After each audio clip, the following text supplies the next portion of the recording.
says running racist cartoon ad is unforgivable. The island city went wild this week when it was discovered that what at first appeared to be an advertisement for West Side Story was actually an editorial cartoon that depicted racist scenes.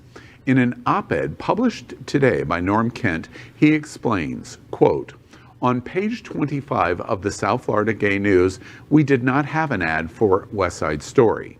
We did not have an ad displaying an erotic man featured with gold beads around his neck. On August 12th, SFGN ran an ad depicting an image of a naked young black man being lynched with a rope around his neck. And it looks like the dancer was stepping on the face of George Floyd, yet another character cast deceptively in the image," end quote.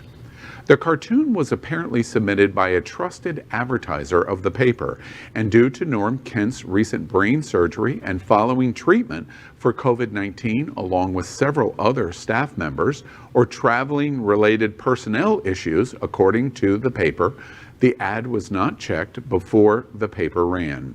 Kent states in the op-ed, quote, "For me, to everyone else on the staff, our failure to flag that stupid freaking ad led to the most embarrassing moment I have experienced in 40 plus years as a weekly news publisher in South Florida."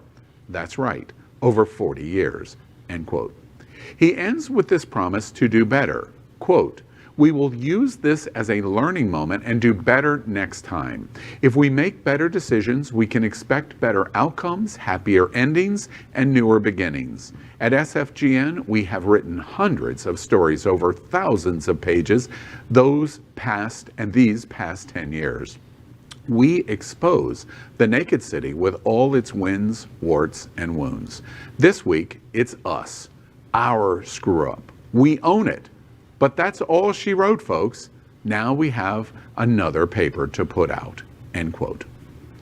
Happening Out Television Network and Queer News Tonight has run this special news report every Thursday called Queer Up South Florida Gay News for quite some time. We are part of the Hotspots Magazine W.M.E.G group. Many in South Florida have questioned us why we do this. This report is a perfect opportunity to answer that question publicly. Does LGBTQ plus digital television compete with LGBTQ plus print platforms like South Florida Gay News? And does South Florida Gay News compete with our print publication, Hotspots Magazine, for advertisers and readers? Absolutely.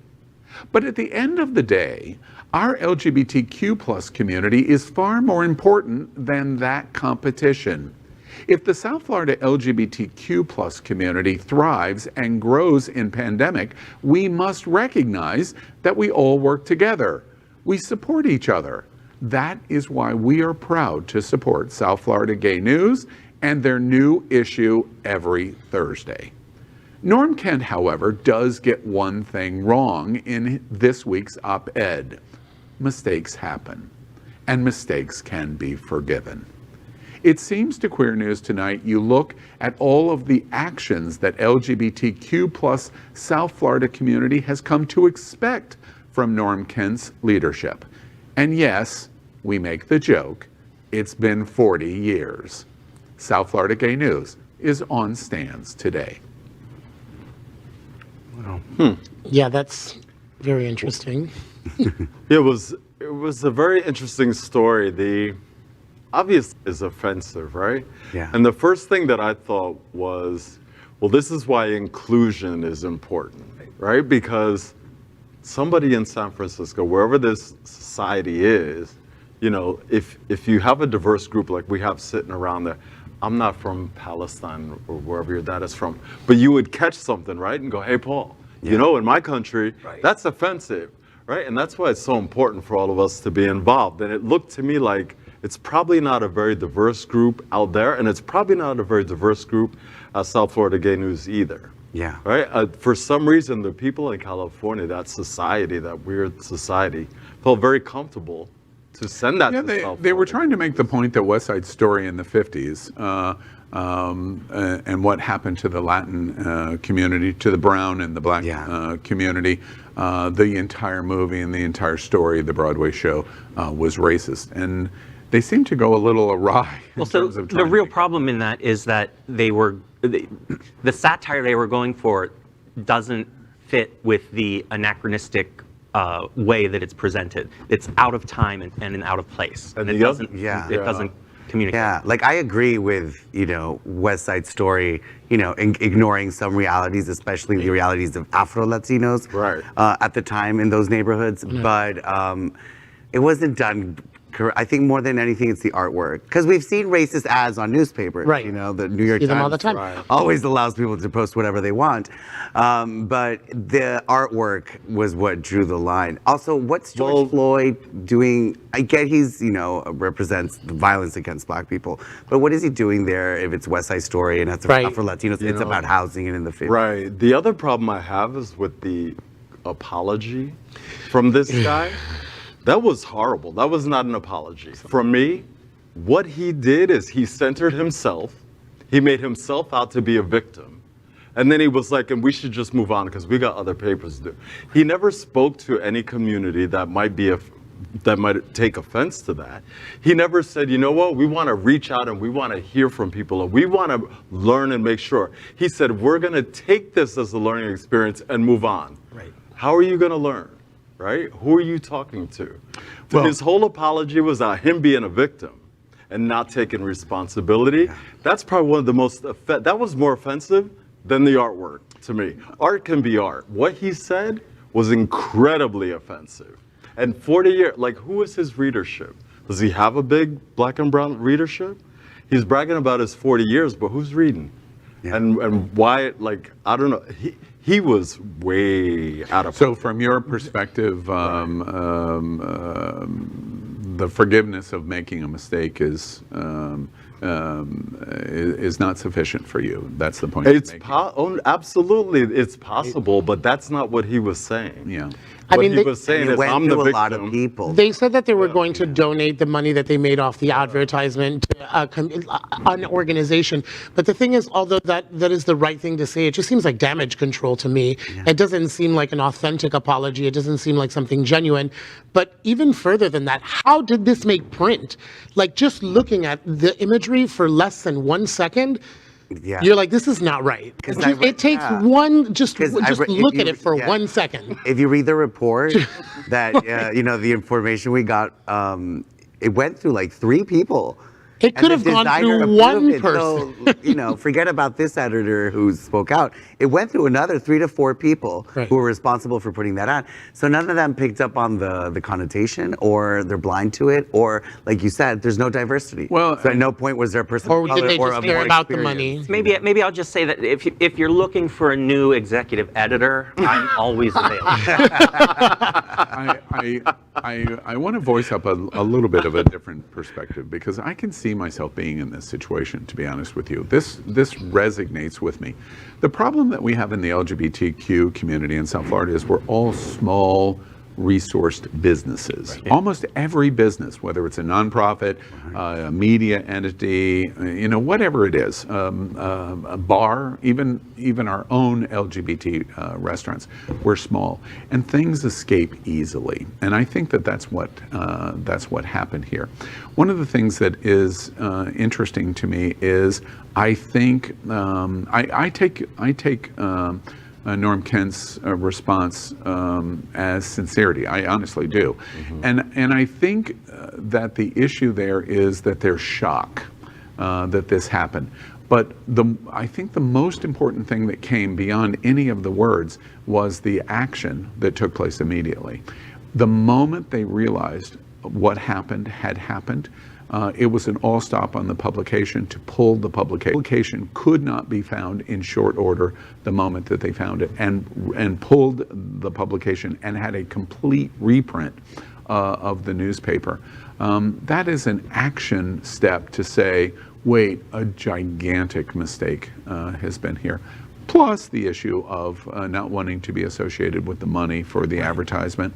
So from my standpoint, I can see I can see the definite possibility of mistake being made here, and of what I saw that they tried very earnestly to correct it. And today, even in the Channel 7 report that we saw, you notice that the reporter, we showed it to all of you, the reporter says, standing in front of Castelli on Wilton Drive, well, I have the paper that it was supposed to be in the ad, or it's not in the paper. Right. So clearly this must be one of the new versions of the paper that they printed. That reporter in Channel 7 wanted to catch South Florida Gay News and saying, no, you didn't do what you said. It's still here and we're going to show it to you. Right. And the reporter couldn't hold the paper up to do it. So at the end of the day, I think South Florida Gay News and the apology that they put out was... What we have to be very careful of, because this happens all the time, and this is what happens all the time. When you offend the Black and brown community, and when the community says, this is why it was offensive and this is what I would consider an apology, and you don't say, I'm listening, and then the white guy next to you goes, I think they're right. I think their apology was acceptable and I don't see the problem, then we still have a problem. Yeah. Right? Nobody's listening to the people that were offended. And I personally was not offended by the art. I've seen all kinds of art, right? But I am definitely offended by him centering him as a victim, not taking any responsibility, and not reaching out and saying, what can I do to make this better? But saying, but we make mistakes and we need to move on and just make another newspaper. For me, as one of those Black and brown people, that's not acceptable. If that's acceptable to you, that's fine. But he should know that he should want to speak to our community and find out if that's acceptable to us. Well, right? Paul, I can't move to the next story without really now addressing this, because you've just called me out. What would I say in this conversation about this article that would satisfy you? We're listening. I'm listening, not how you feel, because you weren't offended, right? It's not offending your community. No. All you have to say is, okay, what do you three feel?